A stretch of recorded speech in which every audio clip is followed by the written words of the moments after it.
बुलढाणा शहरात सर्क्युलर रोडवरील चौपाटीजवळ असलेल्या ड्रायफ्रूट दुकानाला अचानक आग लागल्याची घटना घडली आहे। शॉर्ट सर्किटमुळे आग लागल्याचा प्राथमिक अंदाज असून या आगीत सुमारे 3 लाख रुपयांचे नुकसान झाले आहे।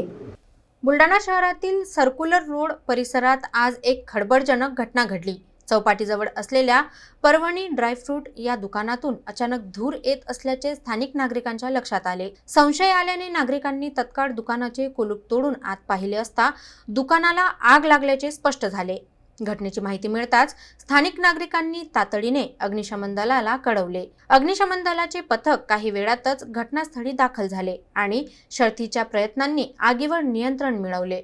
मात्र तोपर्यंत दुकानातील ड्रायफ्रुट्स, मसाले आणि इतर साहित्य जळून खाक झाले होते। ही घटना अत्यंत वर्दळीच्या परिसरात घडली असून दुकानाला लागूनच इतरही अनेक दुकाने आहेत। सुदैवाने अग्निशमन दल वेळेत पोहोचल्याने आग पसरली नाही आणि मोठा अनर्थ टळला। या आगीत कोणतीही जीवितहानी झाली नसली तरी आर्थिक नुकसान मोठ्या प्रमाणात झाले आहे। दुकानाचे मालक अनिरुद्ध जाधव हे दुकान बंद करून जेवणासाठी घरी गेले असताना ही घटना घडली। प्राथमिक तपासात शॉर्ट सर्किटमुळे आग लागल्याचा अंदाज व्यक्त करण्यात येत असून पुढील तपास संबंधित यंत्रणांकडून सुरू आहे।